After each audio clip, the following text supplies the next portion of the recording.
Who I just walked up on. The other half of Single Dad, Why You Mad. Ladies, gentlemen, and consenting adults, soon to be legendary Single Dad, Why You Mad podcast. So, believe it or not, this is actually the first time that we have ever recorded anything together in person.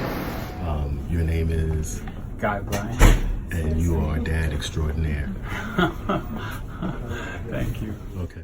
I think it makes sense to just dive in. Okay. And I think we have some great guests today. We have some great experiences that I can't wait to hear.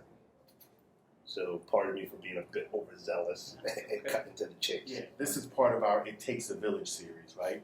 And we're here with Bryant, single dad extraordinaire, single dad to the 50th power. Am I correct?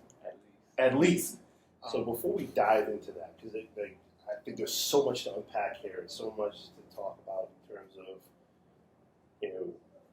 in the vein of our first episode, how did you get here? So I was in college, and there was a girl in college, and she said, "I think you'd be great. I work for the Board of Ed during the day in a program for emotionally disturbed youth." And I was like, so she said, "Just come one day." And I went one day, and I really had a good time, and it was lots of fun. And the principal, she observed me, and she was like, "You're definitely a natural for this." She said, I need to hire you. Hire me. She said, well, the starting pay would be like $14 an hour. So I started there.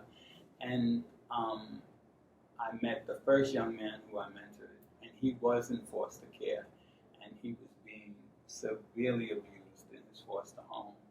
He had sneakers with cardboard in it, with holes in the bottom, and during the bad weather, he would have to put plastic bags on over his socks before he put his foot in the sneaker because the sneakers had holes. He was severely abused before foster care because he had been burned. His head, he was dumped in a pot of boiling water, and the top of his head was burnt up badly, so he never took his hats off. He kept a hat on all the time, winter, summer, and he was real angry because his appearance was evidence that he was not being treated properly. So, was that your first interaction with foster children where you said you wanted to take somebody in? Yes. And you actually took that person in? I didn't take him in officially, but he would run away and end up in my house, and I would have to go to the precinct with him. First of all, ACS stands for what? The Administration for Children's Services. The Administration for Children's Services. And that means what? Like, what ground does ACS cover? Just about any forum that you can think of dealing with young people under 21. Under 21. Yes. So it's not just 16. No, it's up until 21. Birth to 21. From yes. birth to 21. Right. Yeah. Like So, so we have older youth that maybe the parents take a pins out on, person in need of supervision, because the parents can't handle their behaviors. We have young people that's caught up in the juvenile justice system that comes to ACS because of that. So there's different avenues. So there is no particular age, it just depends on the circumstances. And what does the care look like?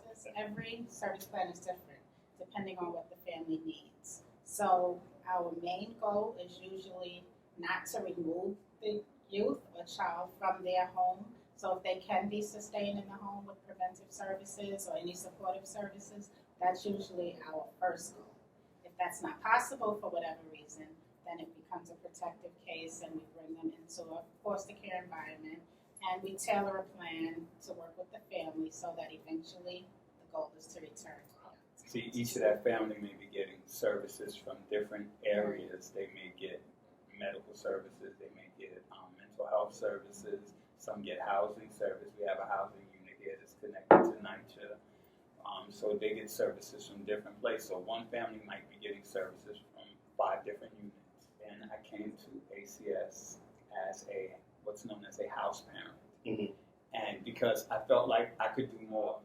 The job that I initially took as a house parent was a mandatory 60-hour work week. So I worked in a group home for 60 hours a week. define a group home. A group home is usually a large house or a building that houses, usually it's no more than 12 kids. But back some years ago, it would be that because there was not enough placements and not enough staff to cover it. And what's the age range of youth in a group home? And 14 to 21. You've had experience in a group home? Okay. Well, I was in foster care from the age of 4, so I aged out at 21. On a scale of 1 to 10, how would you rate that experience? I say about a 7. All right, here's what happens.